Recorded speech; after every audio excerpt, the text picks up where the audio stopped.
I feel like Dobbs is always in these like gutsy games, you know? Yeah.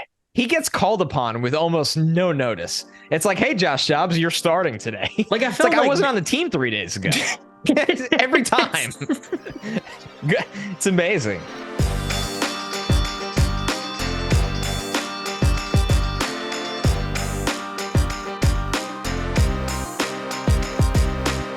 Welcome to the opening bell of the NFL Stock Exchange podcast. I'm Trevor Sikkema. That is Connor Rogers joining you for a post-week 1 show for the first time in the 2023 NFL season. If you guys were listening to the podcast last year, you know the drill. It's that same format. We're going to give you what matters most from every single game. Now, we're recording this during Sunday Night Football, so we're missing Sunday Night Football analysis and, of course, Monday Night Football analysis as well.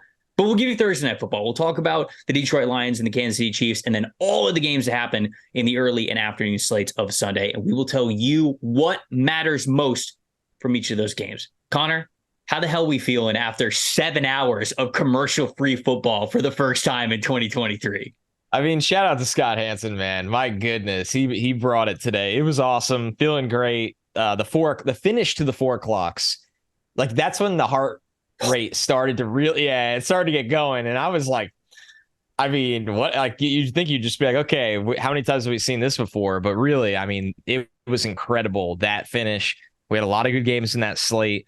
We also got to see a lot of interesting, some bad weather games, some surprises. It's just so great that NFL football is back, dude. What else is there to say? When I was writing out my notes for each game, it just felt so good to have a full slate to go through. Yeah, we're going to try to stick to the format a little bit more this year than we did last year. We know that we did like a what matters most, but it became a running joke amongst you guys listening to the podcast. It's like, oh, what matters most? Here's 8 things that matter most, because we just like to talk about football so much. But we're going to try to stick to the format because we want this to be a little bit faster pace. We want to have a big takeaway for you guys to listen to because, look, mainly this is an NFL draft podcast. Yeah, of course, like we're going to talk about general NFL because what happens in the NFL week to week goes very far into what will end up happening on draft weekend.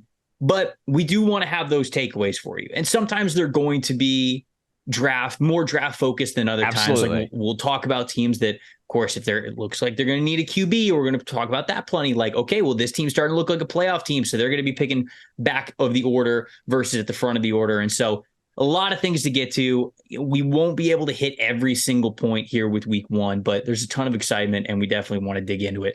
We can just start with Thursday Night Football, though. I know it's a couple of days away. Everybody's had some time to digest the Lions' huge upset going into Arrowhead. I know. Chris Jones and Travis Kelce didn't play in it, but I'm not taking anything away from Dan Campbell of the Lions. That was a fun as hell game to kick off the season. Connor, what was your what matters most from the Lions win in Kansas City? I think for me, with looking at Detroit, I think, and I know the internet was not a fan of this, I think the Gibbs-Montgomery dynamic is great. I really do. And let's hear it. They're going to work. They're going to ramp up Gibbs' touches. I mean, people shouldn't be freaking out. It's week 1. It's the dude's first real NFL regular season game. But I think there's something too, and I say this a lot, and you see a lot of the really good teams in the NFL do this, being careful with a guy out of the gate, especially a guy that is, was under 200 pounds at the combine. You see how special he is when he touches the ball, the explosiveness, the acceleration, shot out of a cannon. But I also think there's a dynamic there in Detroit where Montgomery's hard-nosed running style, trying to tackle Montgomery and trying to tackle Gibbs are such different experiences. Because if you kind of blink with Gibbs, he's run by you. But if you hesitate against Montgomery, he can roll right over you. And I think the Lions, as they wait for Jameson Williams to get through this suspension, they are a very Amon-Ra St. Brown volume team. And it was good to see Sam Laporta get off to a hot start because they're going to need him. I think the dynamic of how they use those 2 backs and most importantly, protect Gibbs because he's such an important player to every aspect of their offense. I think it's smart. I think it's really smart. And I think that might be one of my rare contrarian takes. I know people were not happy about this. They felt like they should have just unleashed Gibbs. And I think that day will come. But I think this is a very smart offensive coordinator that has proven himself and a team that is being wise with the young player. And the Lions got the win. It ultimately worked at the end of the day. So I love the dynamic they have between those two. And I have no problem with how the usage started out. And I think they'll learn or walk that fine line very, very wisely this season. Yeah, look, fantasy football is very popular, right? Yeah. And I think that It's my main living almost, you're Monday right. to Friday on So I'm not going to NBC. say anything bad about fantasy football Right. at all whatsoever. Shout out to the people paying Connor's mortgage. But look, If I I think had that one. we obviously get a little bit carried away at the beginning of the season. I think a little bit to the Atlanta game, right? Everybody's freaking out about the Atlanta Falcons. Drake London gets one target, playing Right. 90% of the snaps for the team, right? Tyler Algier still gets the goal line touchdowns for that group, despite drafting Bijan Robinson, number 8 overall this past April. And so I think people kind of freak out about some of the stats and usage, especially when it comes to the early parts of the season. But these teams are just trying to win in any way possible, right? I mean, if Jahmyr Gibbs doesn't slip and fall and actually gets into the end zone on that then no one little cares. right. Are we having this True. conversation at all whatsoever? No, we're not. I don't think we are. So I thought the Lions did a nice job ramping him up. I thought that you could see signs of like, hey, here's how we're going to use this guy as a receiver. Hey, here's how we're going to use him, to the field side of things. We're going to use his speed. We're going to draw the defense in one way. He's going to be able to cut it back and go the other way. Like you already saw, I think, little signs of that. It's not all going to manifest itself in one single game. One 100%. game, especially week one, does not define who you drafted these rookies to be. So I think Jahmyr Gibbs' time, even getting the lion's share of the carries and the touches in the game plan, like that's all coming. So I would agree with you totally. He's their Alvin Kamara. And that to me is wildly exciting if I'm a Lions fan. Yeah. So I did want to say what matters most. I'll go to the Chiefs, talk about the Chiefs in a second, but I did want to shout out the Lions defense, man. Le'Veon Wazirike, Aleem McNeil, Aiden Hutchinson, Jack Campbell making a hell of a play in coverage already, right? I mean, what CJ Gardner-Johnson was able to do from the safety spot, like this defense is a lot better than it was last year. And you and I talked about it on this very show. If the Lions even just had like middle of the pack defense, we're talking about obviously a team that would have made the playoffs last year in the NFC. And I think that's the road that we're on now. For them to go into Kansas City and defeat the Kansas City Chiefs, I think is a big deal, even with their 2 stars out. Now, getting to my what matters most, I'm glad that you hit on the Lions because I'm going to hit on the Chiefs a little bit here. I'm not trying to get clipped on TikTok or a motivational video, but for as long as Kelsey and Chris Jones miss time, and I would even tell you, even when Kelsey comes back, because he hyperextended his knee, right? I mean, like hyperextending your knee to me isn't something like, all right, you're good 1 week. Like we're good to go. We're 100%. That feels like it's something that might be in the back of his mind, might make him a little bit hesitant. So even when they get Kelsey back, and I want the dude to be 100% fully healthy as much as anybody else. Like that connection between Mahomes and Kelsey, it's Hall of Fame worthy. That's where both of these guys are headed. But with the situation as it currently is, with Chris Jones clearly getting more value by the day as much as he sits out, and he's talked about sitting out at least until the middle of the season, and with Kelsey still up in the air, we haven't seen him come back from injury yet. That receiving core was horrible on Thursday. I don't think Kadarius Toney's going to have a repeat of like 18 drops in a single game. Like I think it has to be better than that just from a numbers perspective. But for as tough as the schedule that the Chiefs have, and for them being in the conference and in the division that they are in, still think the Chiefs are absolutely a playoff team, but it might not be this 13 win team like we've seen in years past. Like the Chiefs might get in with like 11 wins or something like that. Now, is that going to make them any less of a juggernaut when they get there?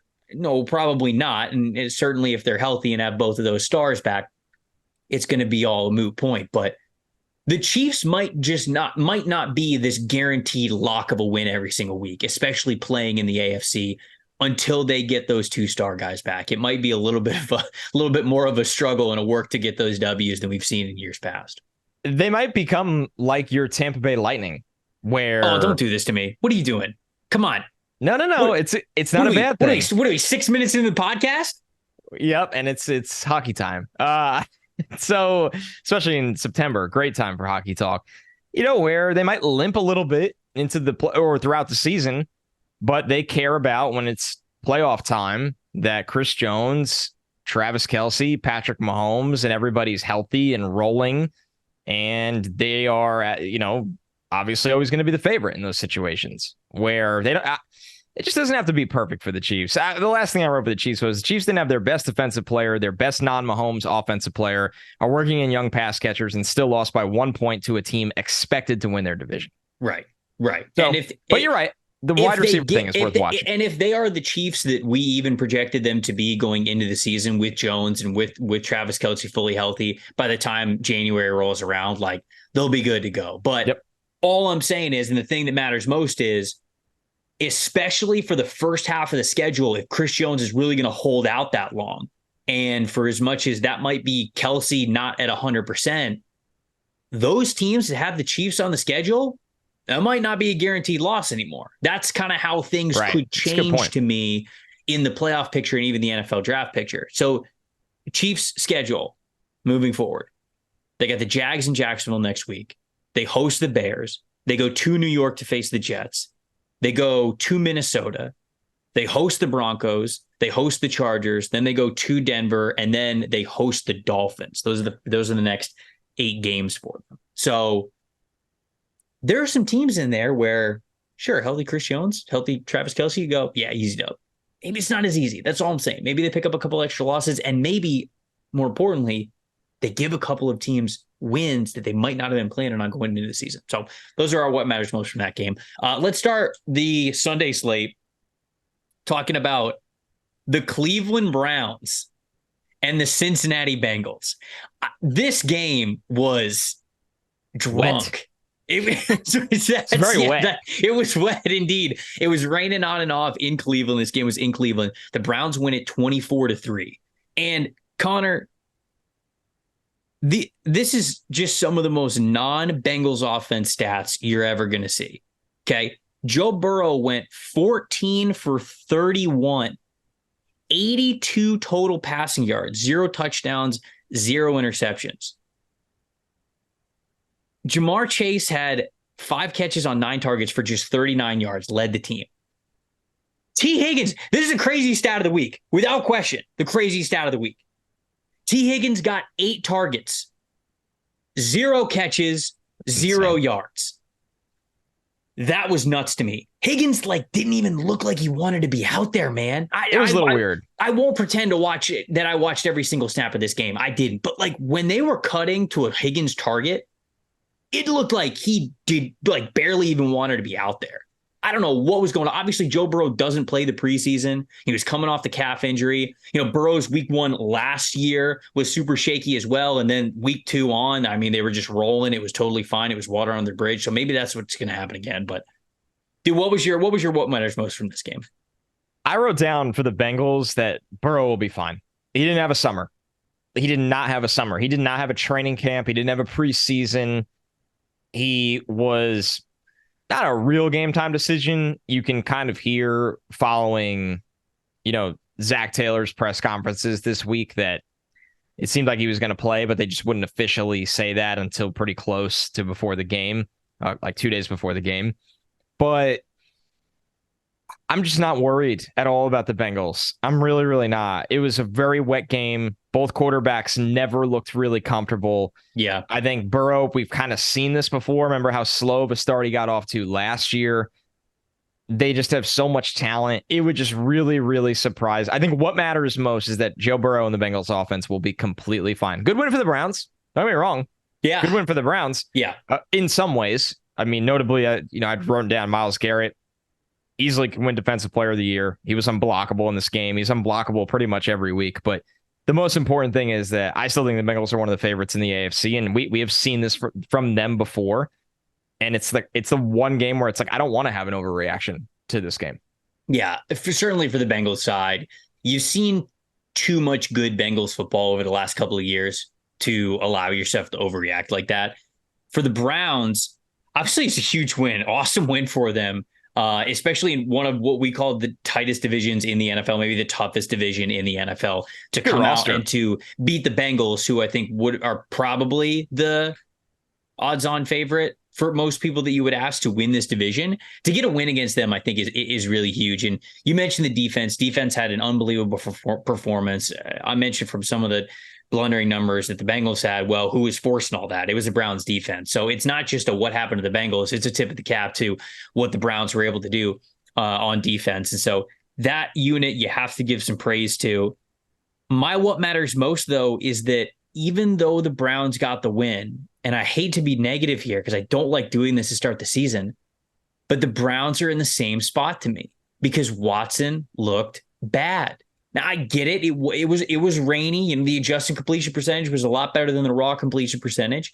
You figure some drops kind of went into that. And if the weather was a little bit better, maybe things would have looked a little bit more crisp, but he just still was not looking confident, was late to reads, was hesitant, just bad throws, some bad decisions. He had a couple of big time throws in this one, but man, I'm sitting here wondering at what point is the Houston Texan version of Deshaun Watson not showing up? And I'm not saying that that's going to be the case. I don't know, but it just feels like we gave last year was a complete pass with everything that had happened with Watson and why he wasn't playing and the timing of it and all of that stuff. Like people just threw that year out the window and they said, no. I mean, he's gonna be much better this year. This wasn't better. So now, to me, you are officially starting the timer of, is Houston Texans version of Deshaun Watson never showing up? Because if it's not, then we're also good. I don't want to sit here and ask. This defense is too good, man. Right. It's such a shame that this defense is getting wasted on bad quarterback play. And they can run the ball for the last 4 or 5 years. Yeah, not to mention obviously what they can do on the ground. So that's what matters most is the timer has started to when we need to start answering the question of if Houston Texans version of Deshaun Watson is just not going to come for the Cleveland Browns. Long season. But we have to start the timer now because of what we saw this week. And we've said that this isn't new. I mean, we said last year he didn't look good, but you give the classic like, okay, let's see if he's shaking the rust off situation. But now this year there will be reactions game by game. And game one was bad. It was wet out. It was tough to throw the ball, but he couldn't throw the ball. Even when he escapes from the pocket and buys himself all this time, the danger or the threat of him making those plays as soon as the ball leaves his hand does not look the same. I think Deshaun Watson gets analyzed differently, and because he deserves to. He makes almost $50 million a year, and he has an unprecedented contract in the NFL. I mean, look at the extension Joe Burrow just got. It still wasn't Deshaun Watson's in terms of the guaranteed money. The Browns did everything they could, including taking a horrific PR hit in the process, because they felt like if they had a top, 8 quarterback, and they paid him to be more than that, they could win a Super Bowl. And when you look at their roster, they have a guy that can win Defensive Player of the Year. I thought their corners played really well. They have a great offensive line. They have one of the best running backs in the NFL. Mm-hmm. They have a play caller that absolutely knows, in my opinion, how to dial it up. It feels like the anchor right now is Deshaun Watson with the Browns. And it's something that, are the Browns going to sneak into the playoffs, or are the Browns going to be one of the biggest threats in the AFC? It's on Deshaun Watson. Literally, it is on Deshaun Watson. No, I agree. I agree completely. So yeah, Bengals, we're not overreacting. Big shout out to Jim Schwartz, defense coordinator of the Cleveland Browns, pitching an absolute beauty. Oh, they were phenomenal. That defense was incredible. But yeah, we're still sitting here with quarterback question for Cleveland. And to me, that's what matters most from that one. New Orleans Saints and the Tennessee Titans. Look, just because the Titans are projected to have a top 5 overall pick doesn't mean they're going to be an easy out. That is not in Mike Vrabel's DNA. Sir. In New Orleans, Saints do pick up the win 16-15. Derek Carr's debut, he throws for over 300 yards. Chris Olave had over 100 yards receiving. Rashid Shaheed was awesome. I mean, he is growing into a fantastic wide receiver. Tannehill, not so good, but we'll get to that when I get to what matters most on my end. But what mattered most to you from the New Orleans Saints win over the Titans? So I cheated because the Saints win. I wanted to give them one good as much as the bad is kind of something I'm really focusing on with them. The good, real quick. I just love the player Rashid Shaheed is growing into. I mean, to me, he's their future number 2 across from Olave. We had to pick sleepers for fantasy football happy hour, and I have like planted a flag on this guy because you just look at it and you go, if Michael Thomas doesn't hold up over the whole season, and clearly, even if he does, Shaheed is still a huge part of this offense. He's awesome. What a great story his road is right now. I loved how much they got all 3 of those guys involved. 10 targets for Chris Olave, 6 targets for Rashid Shaheed, 8 targets for Michael Thomas. Olave had 112 yards. Shaheed had 89 yards, and Michael Thomas had 61 yards. Like, to me, that's a great day at the office passing. Like, that is what will be the formula for them to score in the 20s and 30s every single week, is when you were able to distribute the ball like that, because all 3 of those guys have skill sets that can really put stresses on the defense, I think. Even still, Michael Thomas. I really do believe that. So I'm glad that you gave them a shout out there, because he was awesome.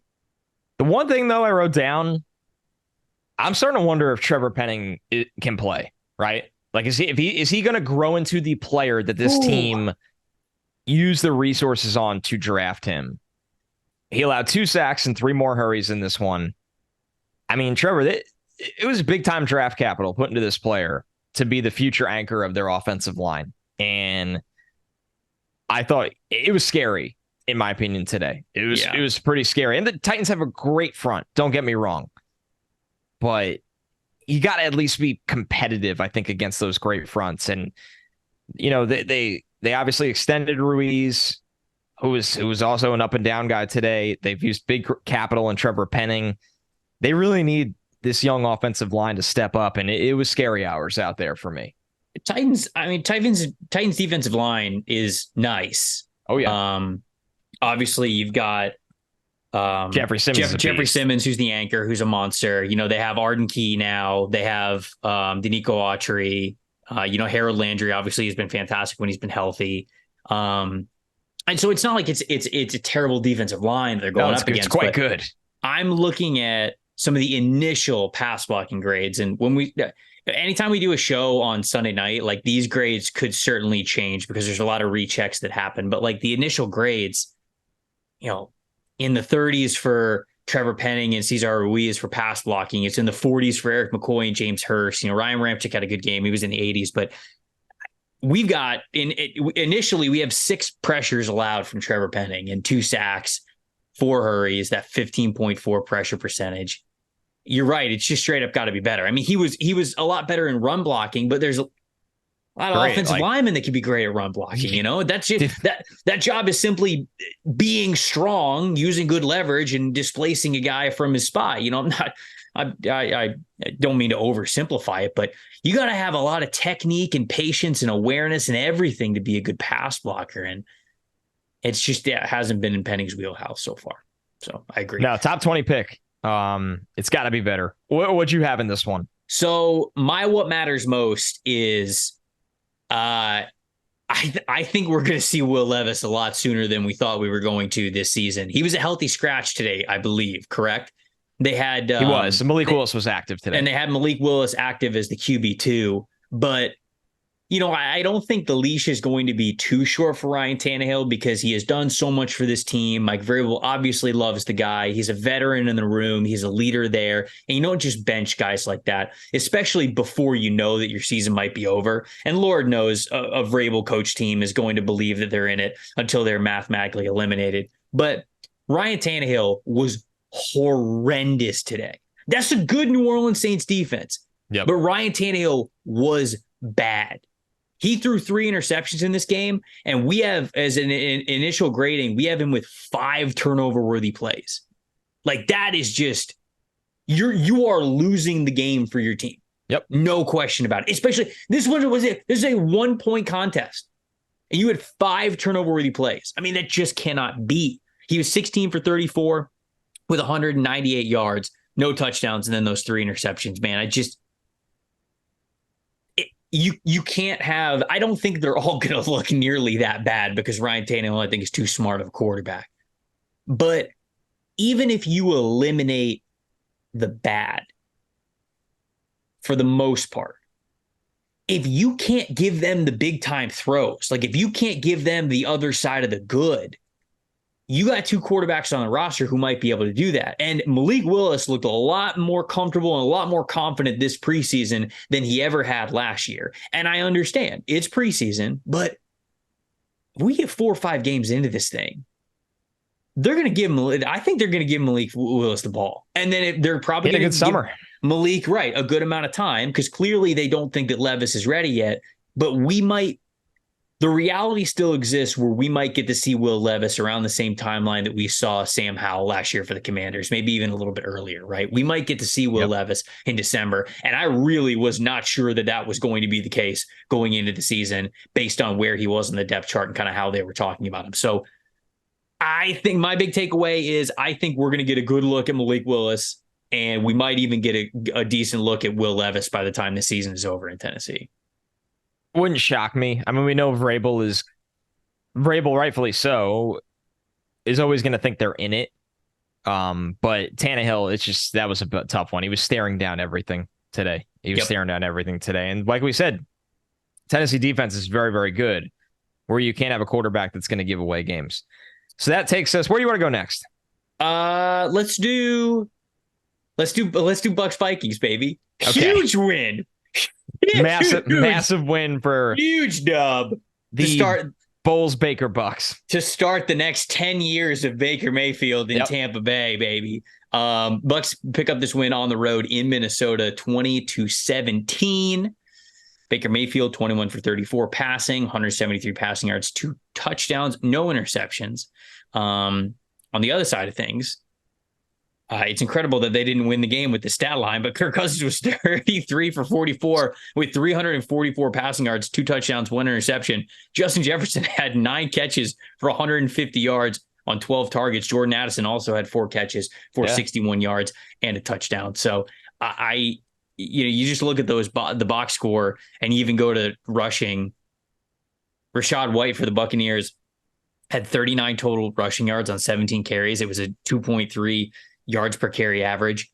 Seth Walder, who works for ESPN, tweeted out that Rashad White had a negative 38 rushing yards above expectation, which was, I don't remember what he said, but like one of the lowest scores they've ever had. So Tampa couldn't really run. They sort of could pass, especially in the second half. Good job by them. But then you look on the other side of things and it felt like Minnesota was absolutely stuffing the stat sheet. And yet Tampa comes away with a big dub. What was your what matters most, Connor? So this is the rare one where I will ask a question by the way, I've had the Giants game on. I just have to do this mid pod. I have to do this. I've had the Giants game on in the background. Okay. There has been a blocked field goal brought back for a touchdown. What? And now a popped up pick 6. This is all for the Cowboys. The Cowboys have a pick 6. They have a blocked field goal for a touchdown. They almost had a 3rd touchdown on the drive before this. It is like just pure chaos going on behind me in this game. But anyways, to stay on what matters most. Trevor, I wrote down, the Bucs defense will help them scrap together wins this year. Is that good? It's a genuine question. I don't really know. You are a pretzel right now. Well, I don't really know how to answer that because on the surface level, I would tell you no, right? I would tell you that it's probably a more streamlined path to having a Super Bowl window if the team is bad this year, especially if the quarterback class that's upcoming is as good as we think that they're going to be. And I also think that winning sort of complicates things because there's a reason why they haven't given Mike Evans a new contract yet. There's a reason why they didn't give Devin White a new contract yet, right? It's because they don't know where they're going to be when the new league year rolls around for 2024. Because if Baker Mayfield plays really well, I mean, Baker Mayfield's on a nothing contract for them right now. If the Bucs win 9 games and make it as a wild card team somehow, you're going to pay Baker a lot of money. You're probably, you're not signing him to like a 5-6 year deal, but you're signing him to a pretty hefty 3-year deal. The Geno deal? Is that what we're thinking? I don't know if it would be exactly what Geno got, But then all of a sudden, if you do that, are you probably not bringing Mike Evans back? Are you probably letting Devin White walk? Can you bring Antoine Winfield Jr. back? Like, you're going to bring Tristan Wirfs back, so you have to do that. And I think the same is with Antoine Winfield Jr. But then you're probably saying goodbye to Mike Evans. You're probably saying goodbye to Devin White if they're not moving money around in different ways, which some Bucs fans might like that. But it's a really complicated question because it's a lot easier to think there's a path to Super Bowl contention if they lose enough games to get a great quarterback in this draft. But I agree with you that I think the defense is just straight up going to be too good under Todd Bowles to be close to that anyways. So they're just in a really, really interesting spot that you just have to wait to see how it plays out. I don't know what Jason Light, their general manager, has up his sleeve when it comes to the contracts. I don't know what the plan is behind the scenes. They know a lot more of the numbers than I do. But I wonder if Tampa looks back on this in 4 months and goes, damn, if only we would have dropped that one to the Vikings. Maybe the draft position's a little bit better. Maybe you're in a different spot. But I think they beat the Bears next week. I also think they beat the Bears next week. Yeah. So they just your NFC South division leader. Yeah. Did we do Vikings? No. So you have Vikings. My one thing that matters most was actually for the Vikings. And it goes back to a conversation that we had last week. I don't think this team's going to be inspiring enough to bring back Kirk Cousins. Whether it's 10 wins, whether it's 8 wins, 9 wins, I think it's probably going to be somewhere within that wheelhouse for the Vikings. I mean, obviously, if it's below 500, they wouldn't bring Kirk back anyways. But I'm saying even if they get 9, 10 wins, and even if they sneak in as a wild card team, I don't think the Minnesota Vikings are going to be inspiring enough for them to extend a contract to Kirk. So going to the draft angle, like we talked about at the beginning of the podcast, you're going to hear us mock a quarterback to the Minnesota Vikings a lot on this show. At least when I'm controlling the Vikings, that's what I'm going to do, because that was my big takeaway from this team. Listen, I think they kind of feel it a little bit when you look at how they've dealt with Kirk's salary over the years. I think they've been bracing for that. And I think they're such a fascinating team because they're not a bad team. They're not an overly good team, but they will win enough games that they won't have a shot at Caleb, Drake May, maybe even the third or fourth quarterback off the board. But at some point, they need to take somebody, and not in the form of like Kellen Mond in the third round. They need to take somebody and be like, this is going to be the guy that's throwing to Justin Jefferson and TJ Hawkinson and Jordan Addison for a really long time, because they think they got the coach. They think they got the skill guys. They're going to try to rebuild that defense. I'm with you. I'm totally with you. The Vikings are fascinating to me because this feels like the year. Like you said, it's what matters most to our show and how we talk about teams is that the Vikings are right at the front of this quarterback conversation. In a good year to need a quarterback. You brought up Kellen Mond, and that got me to thinking. And so now, unfortunately, Kellen Mond's going to catch a stray here. Oh. So in the 2021 NFL draft, we had 5 quarterbacks go in the first round: Lawrence, Wilson, Lance, Fields, Mac Jones. Trask went 64 overall. Kellen Mond went 66 overall. Davis Mills went 67. So those guys went very back at the second round and very early parts of the third round.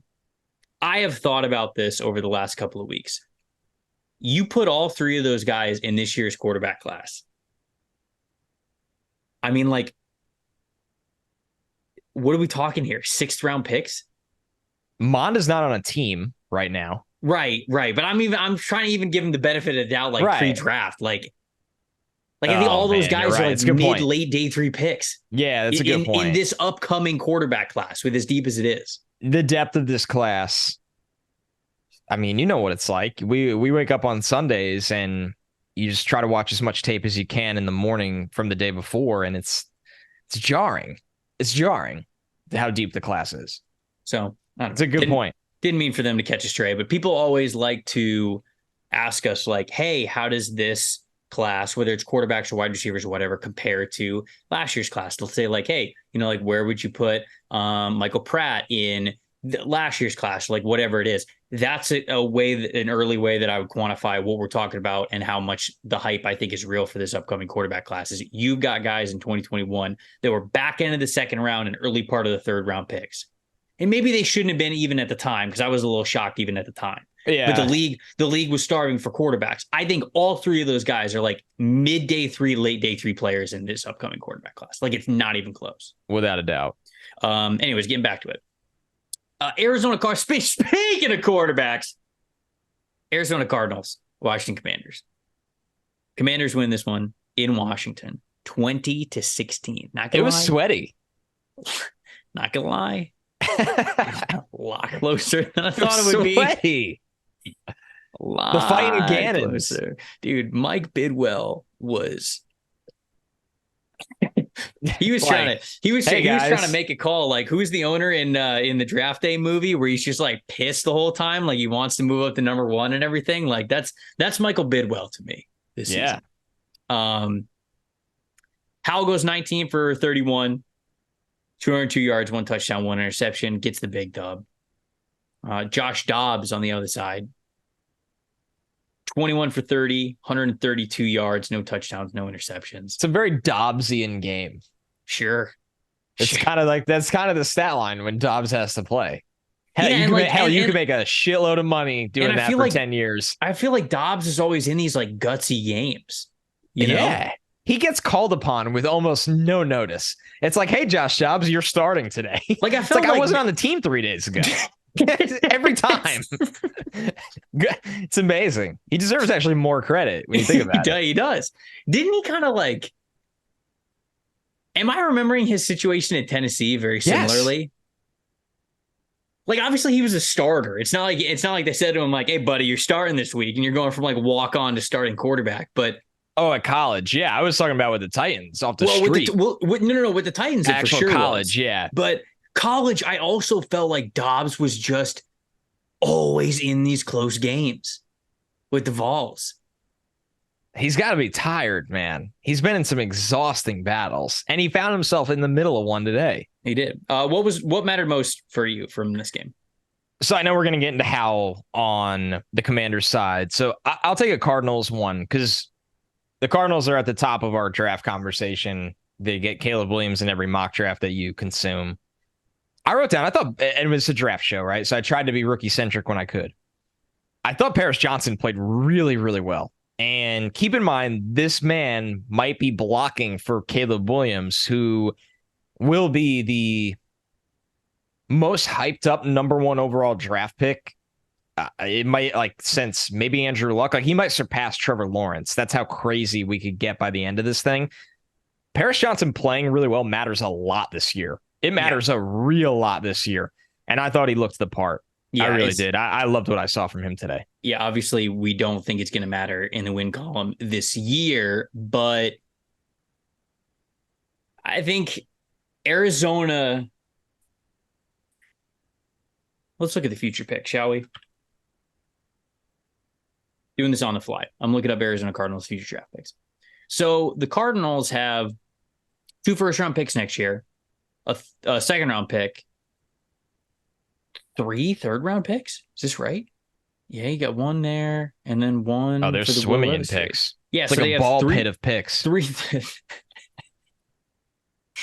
Just a McDonald's ball pit, baby. The Cardinals have 3 third-round picks, a 4th-round pick, 2 5th-round picks. Don't pick in the 6th round. Hold your horses there. Man, COVID really made us reevaluate some things that exist, huh? Like, you talking about ball pits? The ball pits. I don't think I was allowed to go in the ball pit. There's no way. Do ball pits exist anymore? There's no way since COVID. There's no way. I mean, whatever ball pits survived COVID are an endangered species now. Yeah, they're almost a relic. I don't know if that's the right word, but they're a rarity. Like McDonald's that have ball pits should like advertise that, right? Like it should be like essentially Disney World at this point. Right. We have a ball pit, and like, I mean, there might be people listening to this show that don't even know what we're talking about. Google it. Learn yourself. Ball pits were some of the most high point joy of our childhood. Oh, You it's get a American Ninja Warrior for kids. Bro, you get a chicken McNugget box. You absolutely slam that down. And then you go play in the ball pit while your mom yells, don't run too fast or you'll throw up. It was the glory days, dude. All right. So anyway, speaking of not throwing up, Howell did not look overwhelmed. He really didn't.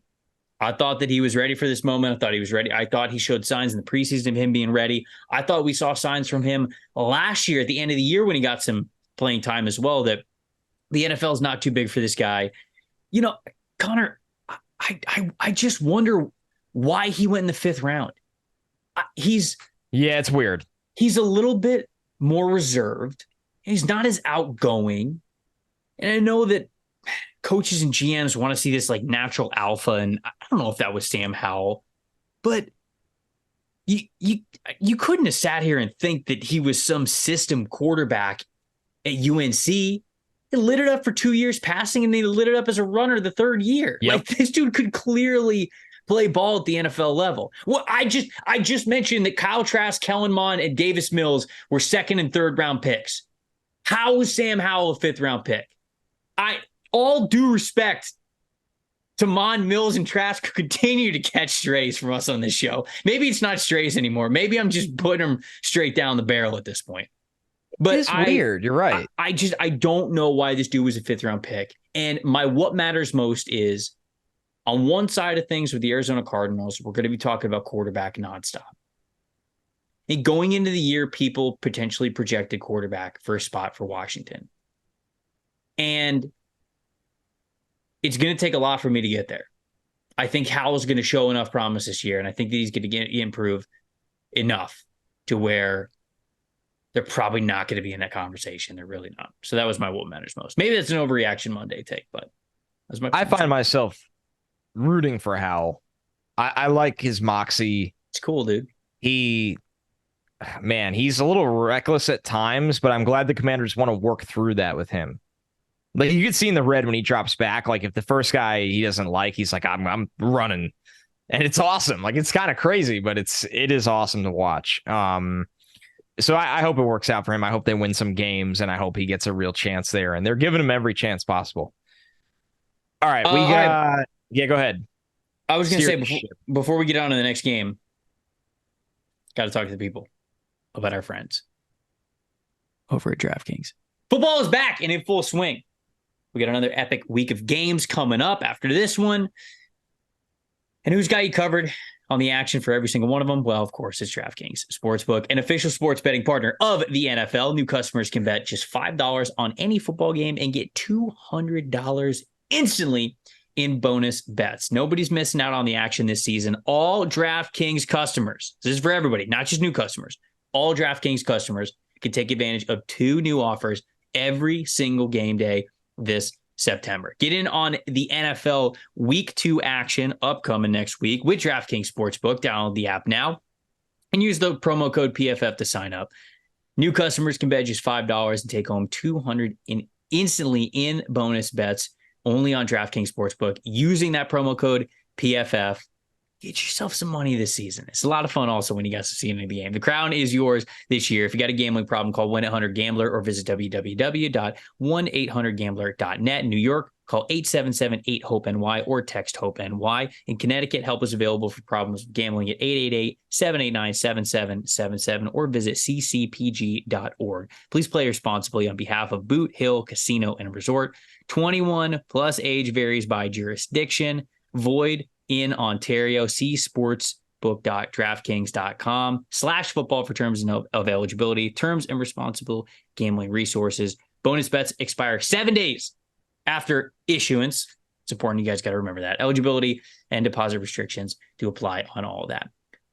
Let's do Atlanta, Carolina. I feel like this one was spicy. A little NFC South matchup to start the season.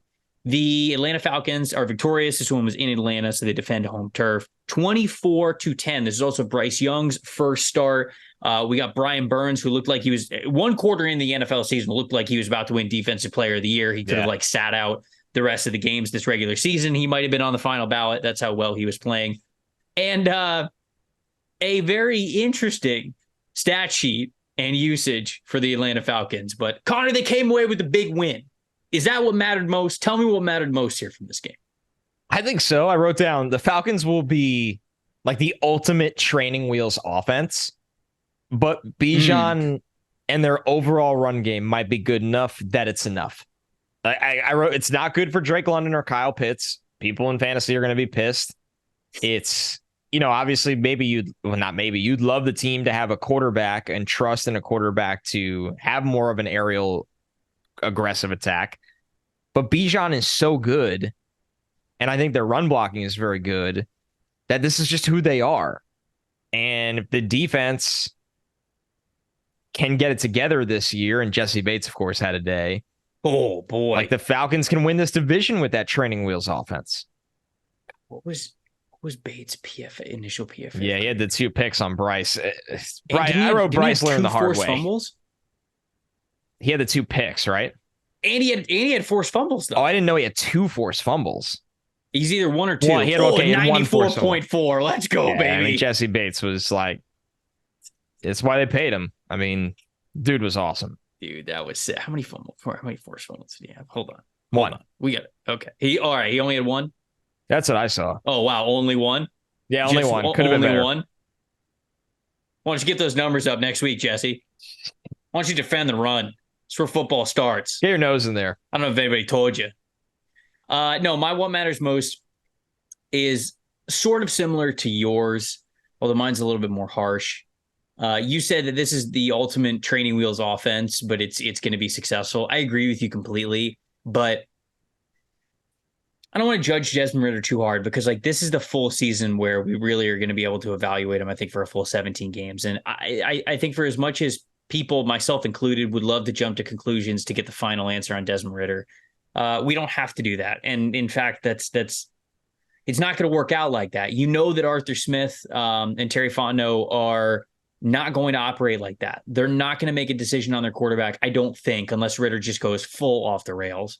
They're not going to make a decision on their quarterback until this year's already over, no matter how far they go this year, whether it's playoffs or not. But it does look like, from what we saw last season and how the Falcons kind of came out of the gate, it does feel like this team is still a good, upgraded quarterback away from being really, really damn good. Right. If the Falcons, if the Falcons were somehow to get Drake May, I mean, this team's without question my pick to win the NFC South the next year. All of a sudden, Falcons football gets fun as hell. Yeah, it'll be Ryan Tannehill next year, though. Just so we can get that out of the way now. Come on, don't do that. Think of who's the coach. No, Michael Penix Jr. Oh, sign me up. Let's go. No, it's going to be Bo Nix, and everybody's going to be pissed except for me. It is going to be except for me. Except for me. Bo Nix, I'm just going to be combo. sitting there with a Bo Nix sign in the stands. A foam finger. That's just his Nix finger. Oh man, but it's a pumpkin shaped foam finger. Oh no, it's too far. No, but I do think that the Falcons, they're going to be just like the Lions. They're going to be just like the Titans. They're not going to give a shit about any stats for any player as long as they win. It doesn't matter. It does not matter. Drake London played what? 90% of the snaps, dude, I think. I think he played 90% of the offensive snaps today. One target. 0 catches. Yeah, it was pretty insane. You picked him number 8 overall 2 years ago. That's the weird part, right? They don't care. No, they don't care. They don't. Here, the thing with the Falcons is they don't draft for volume. They don't. They're just putting pieces together in the offense. And some weeks, Drake London's going to have 10 targets. Other weeks, clearly, I didn't think this was possible, but clearly he's going to have 1 target for 0 yards, 0 catches. But if they win, it doesn't matter. Arthur Smith is just the ultimate, I don't care about volume for any player. He does not go into games, I don't Besides Derrick Henry. That was it. And it's a whole life. Well, but I think Henry was different because Henry was like all they had. They had to build the entire offense around the volume of Henry, and that came with the play action work and then things to the tight ends. Like it all went off of Derrick Henry. It doesn't. It's not like that in Atlanta. They don't have even drafting Bijan Robinson. They're going to split time between Bijan Robinson and Tyler Algier. Tyler Algier's running style is too kick ass for them to put him on the bench. They're just not going to give Bijan all these crazy carries. They're going to give him the football, and when they do, they're going to expect magic to happen. It's the same thing with Kyle Pitts. It's the same thing with Drake London. When they target these guys, it might be just a very few amount of times, but when they do, they're going to expect major results. But the Falcons' offense is not this volume-based offense, I don't think, for anybody. But if they get themselves a better quarterback, I think things change. And I think those numbers in all areas start to get a lot better. And maybe a year from now, we're talking about the Falcons in a different light, depending on who the quarterback is. Oh, yeah, Kyler Murray. When Kyler Murray is on the Atlanta Falcons next year, it'll be a different story. There you go. Niners, Steelers? Yeah, we can do that. So the Niners 30, Steelers 7. One of the bigger surprises of the day, right? Of how the lack of this game was not competitive at all. No. Which second half it was like even. Yeah. But the score was already out of reach. Yeah. It was like, let's run this clock out. Yeah, basically. What was your what matters most from this one? Man, I wrote for the Niners like two quick ones. I wrote Ayuk can easily be the guy this year. Like we've had the Debo year. We've had the moments of Kittle. We know what McCaffrey's capable of. I look at Ayuk and he's just playing out of his mind. And he had 1,000 yards last year and it felt like nobody really cared. But if Ayuk has this kind of rapport with Brock Purdy and is run blocking his ass off in the run game the way we saw today, I mean, this is a dude that can go for 1,400 yards, 10 plus touchdowns, never come off the field in a Kyle Shanahan offense where, like, that's scary because you already have Kittle, you already have Christian McCaffrey, you already have Debo. And now Ayuk is going to be the player that we've always known he can be. He had a lot of things to clean up coming out of school. Actually, after watching this game, I purposely went back and watched like my initial reaction when we did the BR draft show to what I said about him. And I liked the pick, but I also was aware like he's going to have to like polish his game.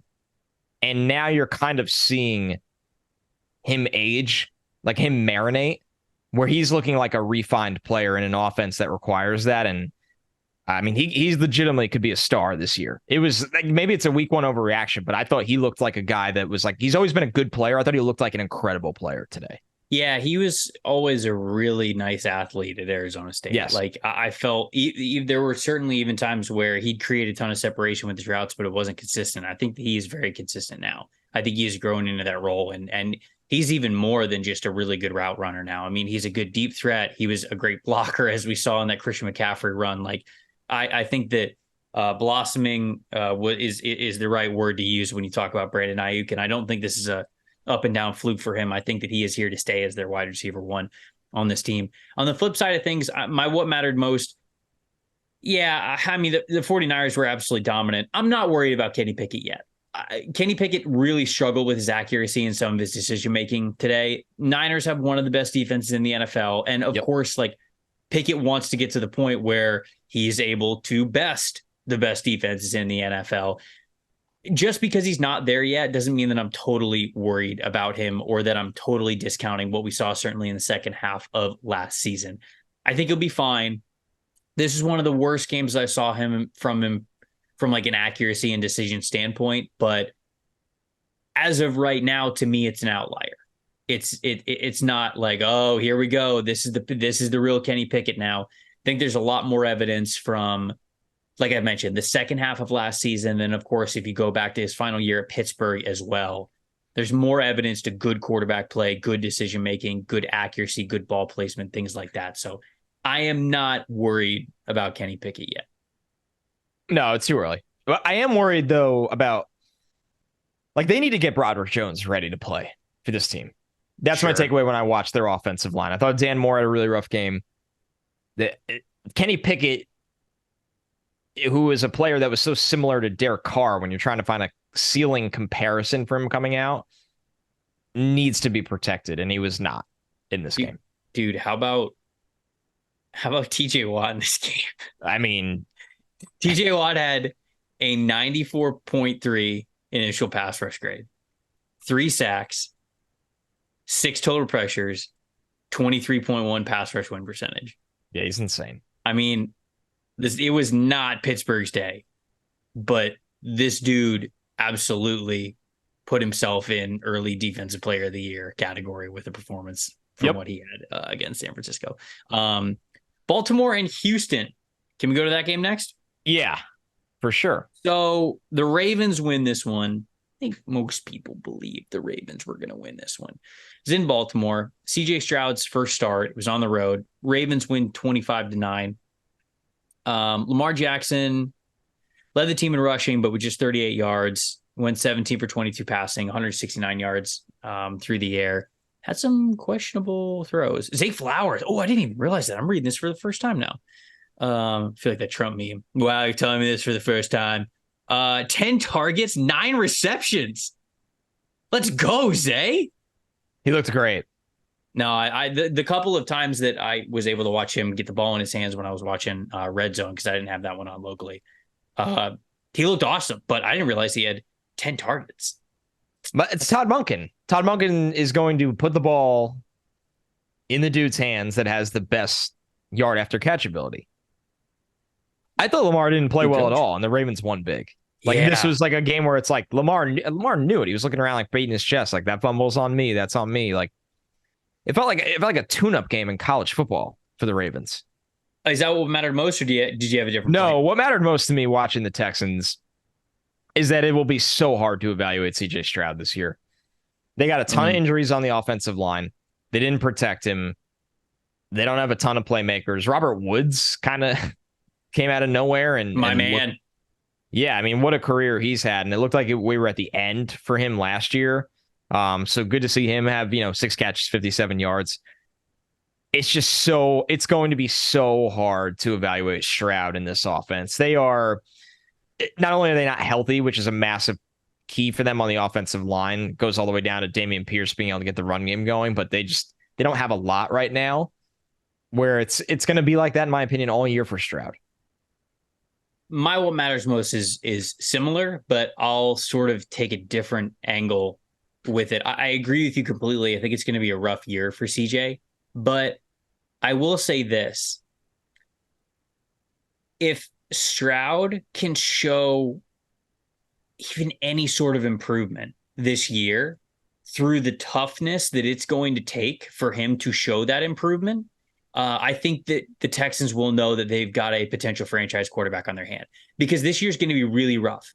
It's going to be really tough for him to progress. I agree with you completely. He was sacked 5 times today. He was hit 10 times. Let's not even talk about pressures. I'm talking about QB hits. He was hit 10 times. And we know that the receiving core is not in the top half of the league, to put it lightly. If Stroud can survive this season and showcase mental toughness, they're going to know they've got somebody that they could ride with. So I think that this is truly going to be a trial by fire season for Houston. But if Stroud comes out the other side, and even if he's beat up, he's still standing, they're going to know they got their guy. And I think that's going to be really important to him, especially for a player who's the glaring part of his scouting report was dealing with pressure and how he played under pressure. That was something that we were really worried about going from Ohio State to the NFL. But I feel as though, from what I've seen in the preseason and what I saw today, he is up for that challenge. He's not crumbling. And that to me is really, really important. So like I said, if he survives this year, they'll know that they got their franchise guy. I like it. And I'm with you. If you're going to be able to evaluate anything, like I said, it's hard to evaluate him this year. It's the mental toughness to get through a season like that. And this was a good start. I think this is the last of the 1 p.m. games that we have here. The Jacksonville Jaguars versus the Indianapolis Colts. Jags win this one 31-21, although this is back and forth, man. A lot more back and forth than I thought. Lawrence ended up finishing the game with 240 passing yards, 2 touchdowns. Calvin Ridley, man, hell of a day for their first regular season connection. 11 targets, 8 catches, over 100 yards and a touchdown. He looked awesome. Travis Etienne had over 4 yards per carry. Jags obviously get the big win here. Anthony Richardson, I thought looked, given expectations, honestly, I thought he looked really solid. But I want to hear what matters most was from this game. So we'll get into Richardson, right? For me with Jacksonville, I've said, somebody was talking to me recently and they were really very high on Jacksonville. And I was like, listen, I like that projection. Jacksonville is going to be a team that's on the right trajectory. We saw that last year under Doug. But I need to see this defense really crank it up, because when you got to stop the big dogs in the playoff run, like we know Jacksonville's a good team in their division. We know Jacksonville's a playoff team. But when you got to run to Burrow, Mahomes, Allen, that gauntlet in the playoffs, you need to have a defense that really has some playmaking and some star talent. Tyson Campbell is the star that the Jacksonville defense needs. What I'm talking about, that's the guy where I'm like, they have a star on defense. And a lot of people don't realize it because, I don't know, because he plays corner for Jacksonville. I feel like all the coverage around Jacksonville is around Trevor Lawrence and to a different scale because of fantasy, ETN and Calvin Ridley. But man, Trevor, this dude is just, I know he had a great year last year, and there was really times where he took over this game today. Campbell had a sick forced fumble that was like it was the kind of play that you would see from a middle linebacker where he's tackling a guy from the side and from behind, and he just goes in, he just rips the football out. I mean, you don't see that from corners. That is, I feel like when I watch Tyson Campbell, you are watching such a fierce competitor, no matter what he is asked to do in the moment. And I think that that's huge, and I agree with you completely. I think they've got their CB1 there. I don't know, maybe Jags fans will get on me for this, but I feel like I could take a victory with my Andre Cisco scouting report. Like, I loved Cisco coming into the NFL. I thought he was going to be a starting safety and a playmaking safety, and I feel like he has become that for Jacksonville. So I'm you know what? I'm taking a little victory here on Andre Cisco while we were on Jacksonville's side of things. What was my what mattered about? Oh, so my what mattered most, I'm glad that we talked about Jacksonville, because my what mattered most does come from Indianapolis. And that is the fact that Anthony Richardson sure looked a hell of a lot more ready for the NFL than I think a lot of people were giving him credit for on draft night. I think a lot of people looked at Richardson's time at UF last year and they were like, this dude's going to be terrible in the NFL. There's no way you could start him right away. The accuracy was terrible. The decision-making was all over the place. If you start him in the NFL, he's going to look like a lost puppy dog. He's going to have no idea what's going on. That was not the case. Was Richardson's day perfect? Of course it wasn't. But he looked like a regular first round pick quarterback. There was no like massive learning curve for him. And he wasn't like catastrophic to the team just because he was out there. Like it sounded like some people were talking about him going into the draft. I thought that he looked ready. He looked ready for this moment. When he got announced as the starter, I think a lot of people, again, were freaking out because they were like, there's no way what we saw last year at Florida is going to be ready to start in the NFL week 1. And it was. He was great. All things considered, led the team in rushing yards. He had 10 attempts, 40 yards, 4.0 rushing yard average. Had that rushing touchdown, 24 for 37 passing, 223 passing yards, 1 touchdown, 1 interception. Do I have the quarterback stats up right now? I don't. Hold on, give me a second. I want to see what the initial passing grades were. I know he wasn't super high, but I thought he just looked. I know it's like very cliche, but I thought he just looked like an NFL quarterback. The way he can run through tacklers, the way you can put something on his plate. I think what Richardson, what's fascinating to me is, yes, he's raw. Yes, he has his misses, all that. He's the guy that could do the most with less right now because of his physical ability. Like there was times today where Bryce just 100%. He just couldn't do much, partially because of what's around him, but partially, his decisions and stuff. Same with CJ. CJ was just stuck because he didn't have a lot around him. But Richardson, it's like, man, he doesn't have a lot around him, and he could just make something happen because of how physically gifted he is. He raises the floor, right? I mean, I think a lot of people on Twitter have been talking about things like that. When you have that rushing ability, it raises the floor of what you could do with as a quarterback. And what matters most to me is that Richardson looked fine.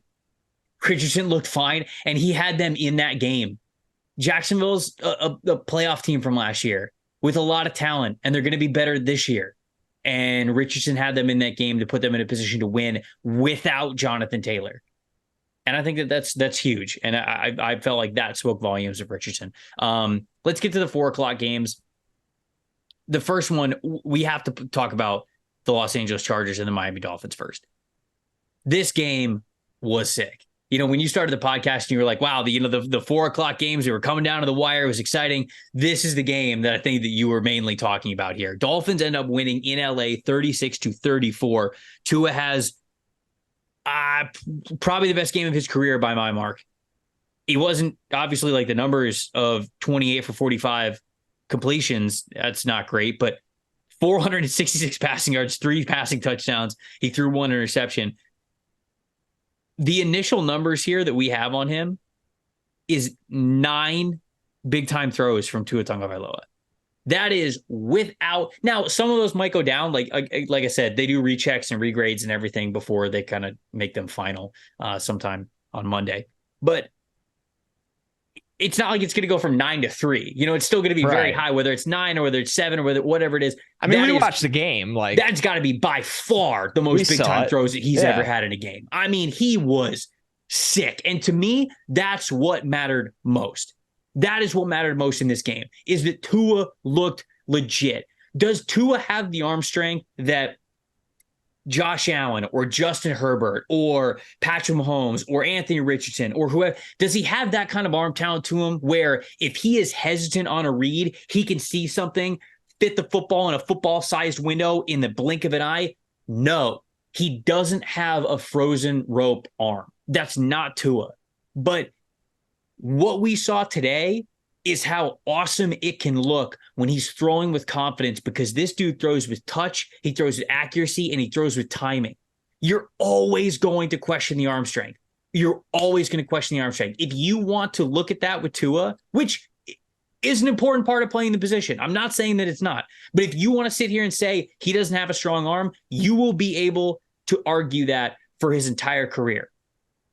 All I'm saying is, even though that's true, be careful how hard your stance is, because you might miss him doing something awesome like we saw this past weekend, where the accuracy, the confidence, the touch is beautiful. And I don't want anybody out there telling me that it's just because he has Tyreek Hill, okay? Tyreek Hill, yes, is the fastest player in the game. But when Tyreek Hill is running as fast as he is, that only means that your timing, your accuracy, and your ball placement, your rhythm, everything has to be that much more confident, because the margin for error is lower because he's running so fast. That last touchdown that he threw in the corner, right over the shoulder, I think it was J.C. Jackson, just straight into the bucket, showed you the kind of day that Tua had as a passer without being able to say, oh, it was just Tyreek's speed. So that's my rant over. What mattered most to me, Tua was legit today. I hope we get to see it from him for the rest of the season.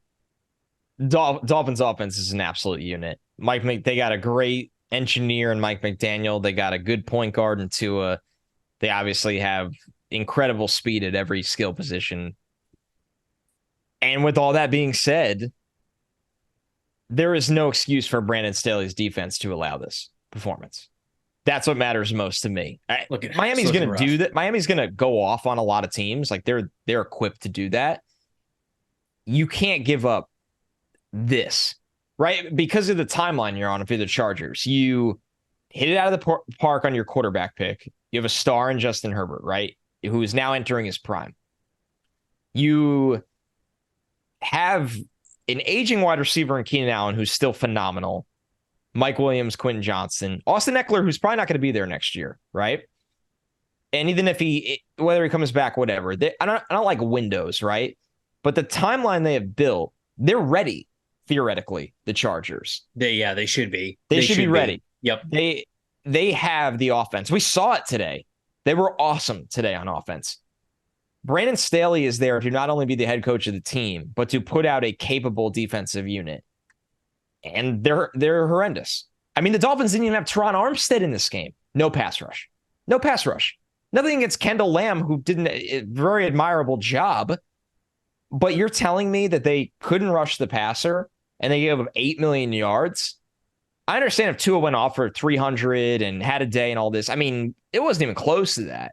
So, damn, they didn't have a sack. They didn't even sniff Tua in this game. Brandon Staley, I mean, they only had 2 QB hits. If not now, when? Like, how much does this guy need? Yeah, no, for this team to win the big games? This team should be winning the big games, and because of his defense, they don't. So it actually pisses me off because the Chargers should be so much better than this. Honestly. No, I hear you. Like, it's cool that you were the guy that like didn't punt and you had the videos and all that. Defense looks awful. Chargers deserve better. They deserve better. Yeah, this is, I think everybody knows that Staley's on the hot seat. It's not a good start. Not a good start. Even if you tip your cap and say that the Dolphins, you give the Dolphins the credit they deserve. And they do deserve credit. The defense, man, it's got to come from somewhere, man. Defense has got to step up somehow. This was a surprising result. This next one. Los Angeles Rams get the dub in Seattle. Decisively. Over the Seahawks, 30-13. Connor, how the hell did it... Dude, Puka Nacua. Oh, man. Tutu Atwell. Tutu Atwell. Respect his name, Trevor. I'll never. Best second-round pick I've ever seen. That's how you draft. I never doubted that pick. Shut up. All right. So what was your... We've never missed on a prospect. We've never missed on a prospect. I just every time I look up, Daniel Jones is getting hit. Every time I look up. Oh, things are going good. Things are going well. All right. What mattered most from you from this game? That the Rams hitting on picks like Puka Nacua is how they are going to turn this roster around. The Rams, it was fun and they won a Super Bowl and they're like the F them picks and they got the shirts and like it's awesome, right? The Rams won a Super Bowl. It all worked. But now as we go into phase 2, like F them picks gets left behind. It's now, we actually really like these picks and need to hit on some of them. And this is how you do it. Because everybody, including myself included, clowns the Rams top-heavy roster, right? They are like one of the most top-heavy NFL rosters I've ever seen because they have a really good quarterback. They, unfortunately, is hurt, but they have an elite wide receiver, and they have one of the best defensive linemen the game has ever seen in Aaron Donald. Then you look at the rest of the roster, and you're like, oh, wow. Like, what happened here? Well, they didn't have picks for a long time. And you got to hit on these depth picks. And I thought we laugh about Tutu Atwell, but him and notably Puka Nacua looked the part today. They looked the part against a really good Seattle team. I don't really know what to make of this game from Seattle's point of view. I don't. I think this is a result from Seattle that I'm not going to overreact to, and I don't really have a take on. Yeah, I'm with you. My what matters most is very similar to kind of what you were saying, and I'll spin it a little bit more towards a forward-thinking draft perspective. If Matthew Stafford's healthy for all 17 games, Matthew Stafford and Sean McVay are way too good for this team to be anywhere near picking Caleb Williams or Drake May. You look at this roster, straight up, this is one of the worst rosters in the NFL. There's no question about it. Starter level, depth, even with Aaron Donald included, this is one of the worst rosters in the NFL. There's, actually, I don't know. I shouldn't say it like that. This is one of the most unproven rosters in the NFL. Just guys that are journeymen or young players that don't have a ton of experience or guys who are on their second or third stint or like whatever. This is a makeshift group, man. All right, 2 more games. The New England Patriots and Philadelphia Eagles. Gonna be straight up with you. Gonna keep it a buck. I don't know. I don't know what the hell happened in this game. Like, I don't really even have a take in this game. Eagles won 25-20. Mac Jones actually felt like he lit it up. I think we had him with 5 big time throws by the end of the game on the initial count. And yet, still not enough for the Patriots to win. It felt like the Eagles played their worst game possible, and they still got the W. To me, they're just, I don't know. I didn't really have a strong take here in this game. What about you, Connor? I mean, this is the game I might have watched the most of, and the Patriots just put themselves in such a bad hole out of the gate with mistakes, which is very unlike, Belichick team, you would think. They made mistake after mistake to put them in this massive 16-0 hole. Yeah. I think the Eagles side, to me, is that I'm really going to keep an eye on, how big of a deal was Shane Steichen to the offense, right? And it's week 1. It could just be Russ. Jalen Hurts is going to be fine. They got great offensive talent. They have great defensive talent. But it's the one thing I will was it a 1-week thing or will this be a pattern? I think that's what we'll be watching. But it just goes to show you, like you said, Trevor, the Eagles had played as badly as the Eagles could probably play, and they still won. Wait, Jalen Carter got a sack?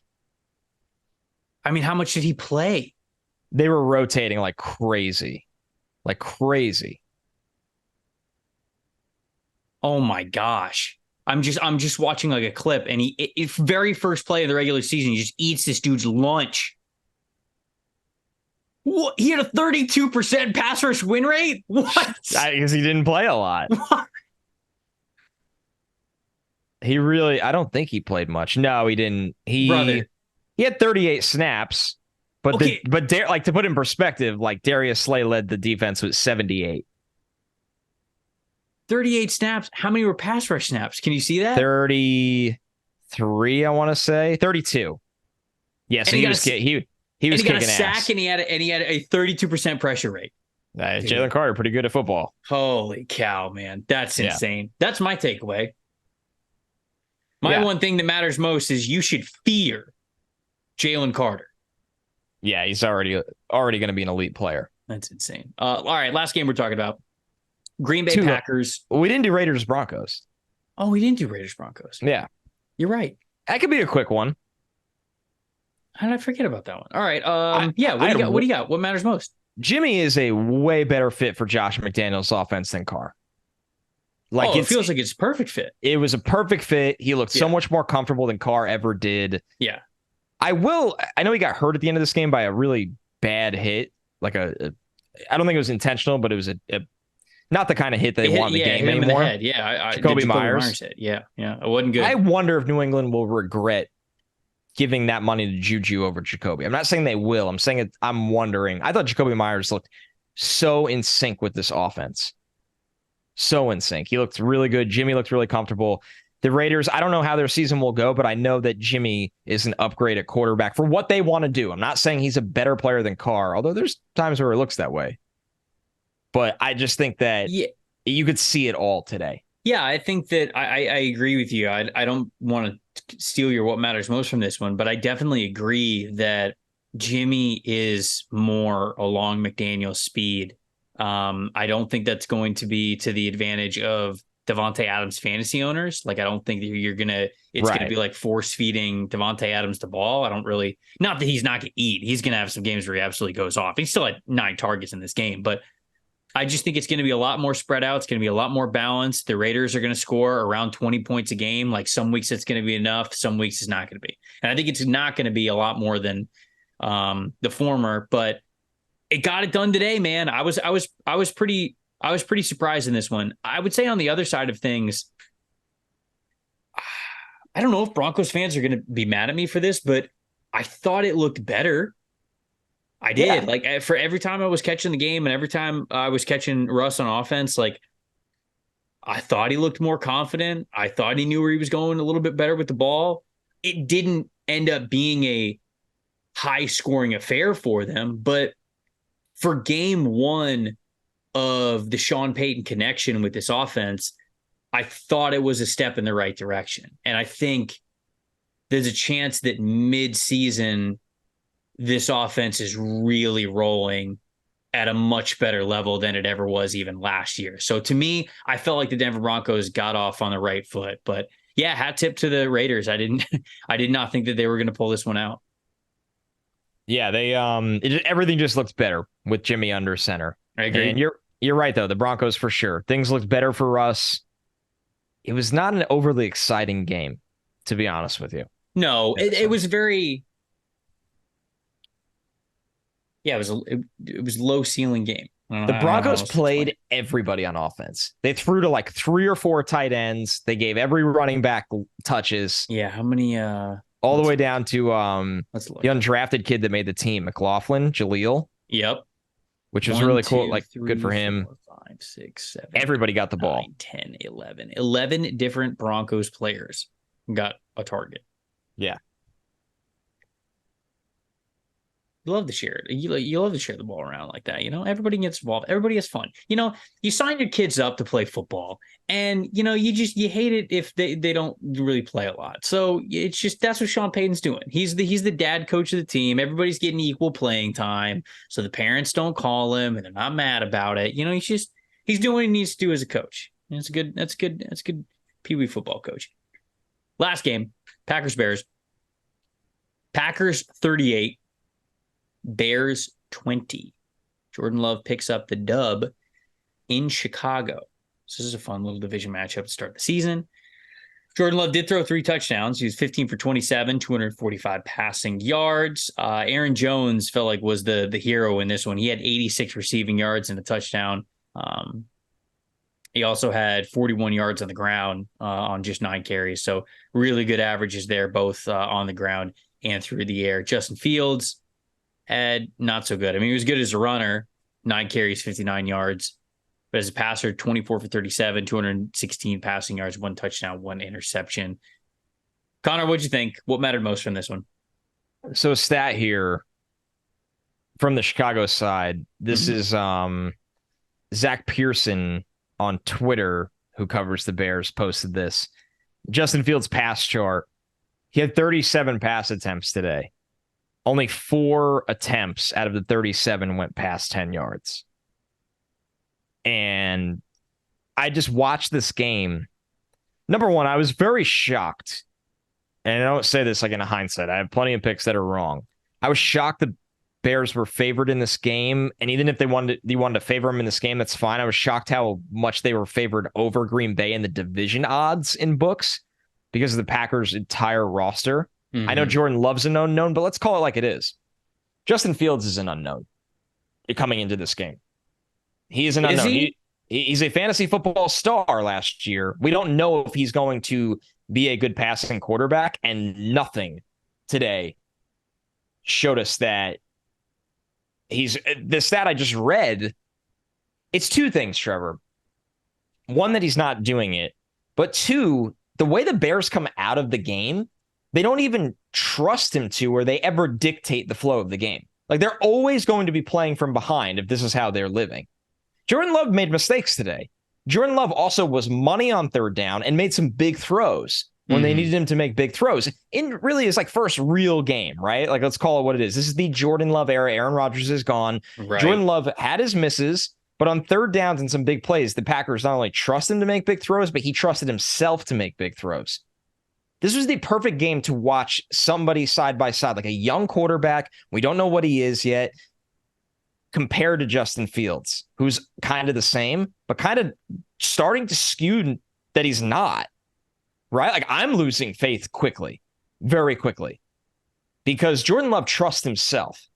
Yeah. I don't know if I can say that about Justin Fields right now. Yeah, when you said that Justin Fields is unknown, the reason why I say is because, like, are we kind of just figuring things out? Like, is he?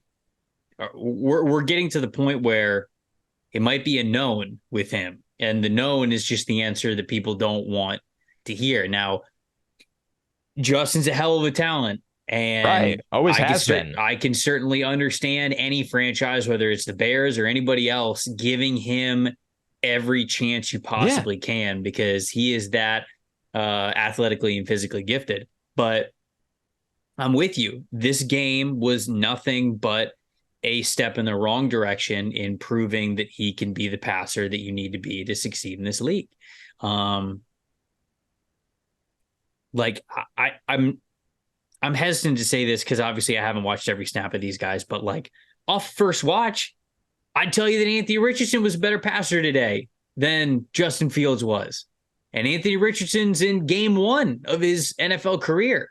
And so, yeah, man, unfortunately, we're digging holes with Justin Fields already this season and didn't want to be doing that. So hopefully kind of figures it out, turns it around, plays Todd Bowles defense next week. So not great. But the thing that mattered most for me in this one is actually on the opposite side. It's with Jordan Love. Love didn't light the world on fire. I don't even think he had a big time throw in this game. Maybe he had one, but he just looked really confident. Like there were multiple times where I was watching the game, and I actually got this one on a local feed, so I got to see a lot of this one. There were multiple times where Jordan would look at his first read, it wasn't there, the pressure would come to him, and then he could see that the second read, the second guy in the progression, was going to be open, but he needed to accelerate his process to get the ball out and get it to them accurately on time and in a throwing window. And a lot of younger guys panic. Either the ball doesn't get where it needs to go, the ball placement is bad, or they're just freaking out, they're tucking and running. They can only think about the pressure around them, and they can't really think about the throw, so they try to tuck it, or they take it a run, or they try to do the Madden thing where they go all the way outside the pocket and try to go to the sideline. Love, I felt like, had a couple of times where when he was getting to that second or third read in his progression, the pressure was kind of starting to come towards him, but he didn't panic, and he still was able to deliver the ball. That was a great sign to me. So I thought that, no, he didn't have a vintage 400-yard, 4-touchdown Aaron Rodgers type of game, but he played really well in his first, I think, big-time start with all the pressure and all the eyes on him, with him being the man this season. And I thought he handled it really well. I thought he handled it with a lot of confidence, and that confidence is the thing that matters most to me moving forward with Love. I thought so, too. I'd rather see a guy trust himself and fail, but then bounce back. Then with, like, once again, I hate to harp on Fields because a lot of young guys go through this. They do, but Fields, we talk about it so much because he's always had the talent. He was drafted really, obviously, very early, and he's been given this chance. And it's just, you're right. It was the perfect game to kind of see that weird balance where I'm like, man, Jordan Love looks like, yeah, there's going to be warts and hurdles, but you're seeing glimpses of Jordan Love where you're like, okay, when he starts to kind of dial into more of that, I know I have a guy that can do it. And with the other side of the ball, it just felt like you're like, God, here we go again. It's the same thing. So it was a fascinating game to watch. It really was from that perspective. All right, Sunday Night Football update. The game is at halftime. I've watched none of it. Cowboys 26, Giants nothing. Cowboys defense is so fast. It's insane. It's insane how fast they are. Daniel Jones he's 5 for 13. Jeez. Yeah, he's been hit like 1,000 times. All right, hold on. We're looking at stats. There's been a touchdown scored by every phase. Dude. Special teams, defense, and offense. 4 sacks already for the Cowboys defense. We've got 7 QB hits. Stephon Gilmore's got a pick. Is not good. Is not good for the G-Man. If you're a Giants fan, listen to this. I'm sorry. At least we waited till the end for you. We would love to hear from you guys. Let us know what you thought on the weekend that was in the NFL for week 1. Tell us what you thought of our What Matters Most, and we would love to hear what matters most from you. We know that you're an NFL fan listening to this podcast. We know that your favorite team has played at some point, unless they're Monday Night Football. Then you can save it for next week if you want to. But we would love to hear what matters most from you. You could even give us takes on multiple teams. We would love to hear it. Best way to do that is on the YouTube channel and in the comments to this very video, www.youtube.com/@NFL Stock Exchange. If you're audio only, you can give us your what matters most by hitting us up on Twitter or Instagram @TampaBayTrey, @ConnorJRogers. Connor, a lot of takes today, but anything else before we get out of here that we need to remind the people of? I think I'll close on this. Like, week one lies all the time. So I tried not to have takes that are totally from week one, besides the good ones. Like, I want to be positive about Rashid Shaheed, right? Like, there's things you're excited about. Paris Johnson, awesome debut. Week one lies a lot. So I think the goal, you and I, Trevor, always try not to be like, oh my God, like that team's doomed because of one bad week one. But there were plenty of things. It was interesting. I completely agree with you. Tua Tagovailoa is going to win MVP. Yep. The Pittsburgh Steelers are going to pick number 1 overall. Yep. Like, it's all, it's nothing tells the truth more like week one. Baker Mayfield's getting a Geno Smith extension.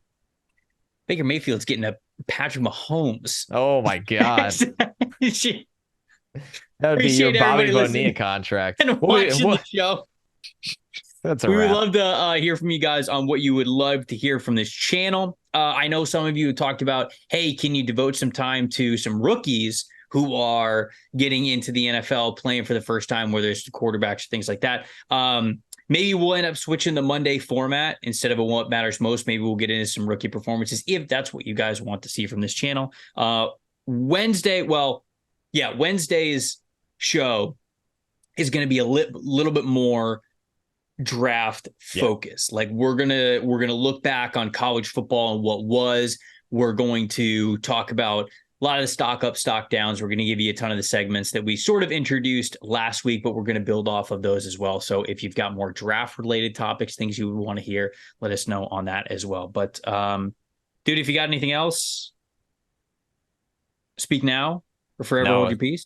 We'll be back in the middle of the week. That's the beauty of it. We don't have to cram it all in like a sardine can. We get to do this thing twice. Yeah, normally, just so you guys know, what we're thinking for the schedule is 9:30 p.m. on Mondays and Wednesdays is when we're going to release the episodes. Tonight, it was obviously a Sunday night one, or we're recording Sunday night because Connor's got to work Monday Night Football. But normally, it's going to be Monday nights at 9:30, Wednesday nights at 9:30. That's where we're going to give it to you. So we wanted to get a centralized time so you guys can remember, hey, 9:30 Mondays and Wednesdays. That's the time that you get to listen to NFL Stock Exchange. So we will see you guys on Wednesday for more NFL draft and college football updates. I'm Trevor Sikkema. That's Connor Rogers. Thank you guys so much for listening to the NFL Stock Exchange podcast. See you on Wednesday.